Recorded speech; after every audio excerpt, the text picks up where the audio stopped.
بسم اللہ الرحمن الرحیم۔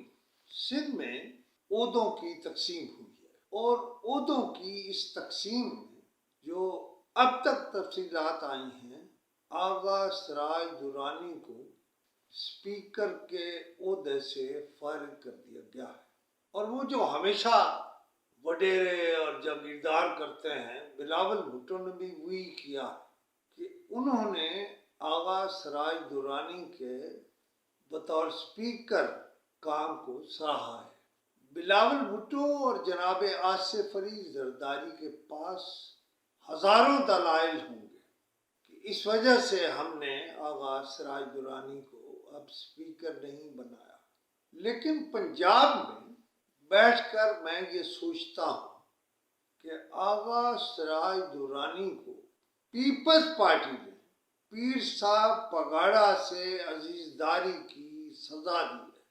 یہ اب ہمارے ناظرین پر ہے کہ وہ تحقیق کریں کہ آغا سراج درانی کا پیر صاحب پگاڑا سے کیا رشتہ ہے، لیکن میں سمجھتا ہوں انہوں نے سندھ میں پھڈے کی بنیاد رکھی ہے۔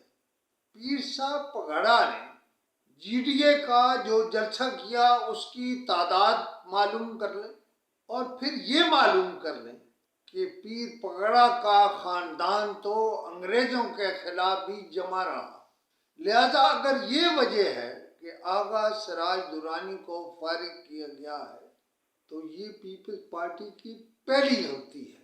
اگر انہیں پیر صاحب سے رشتے کی وجہ سے الگ کیا گیا ہے، یہ بھی سن لیں زرداری صاحب اور جناب بلاول بھٹو زرداری کہ پیر صاحب نے میکسیمم 7 ماہ دیے ہیں اس حکومت کو۔ بلاول نے ایک طرف یہ کیا ہے اور دوسری طرف انہوں نے کہا ہے کہ ہمارا مقابلہ ہے پنجاب سے بھی اور مرکز سے بھی۔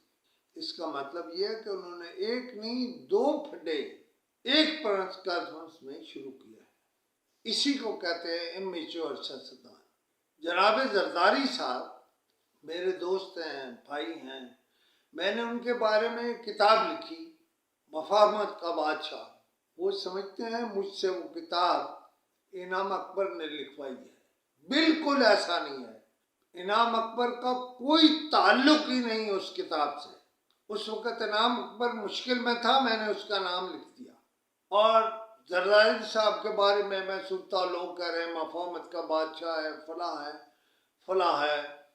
میرے خیال ہے یہ مفاہمت کی بادشاہت نہیں ہے۔ آپ کے مراد علی شاہ سے کیا معاملات ہیں مجھے نہیں معلوم، لیکن سندھ میں یہ جو شاہ ہیں یہ بس شہنشاہ ہیں۔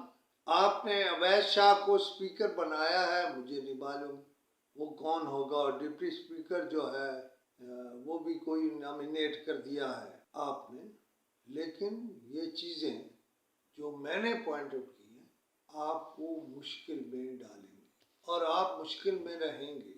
نظر ثانی کرنا یا نہ کرنا یا جمے رہنا یہ آپ کا کام ہے، لیکن میں سمجھتا ہوں سندھ میں 2 پھڈے آپ نے ایک ہی دن میں ڈال دیا ہے۔ تو کیا میں یہ سمجھوں کہ سندھ حکومت پھڈے میں رہے گی اور پھڈے میں چلے گی؟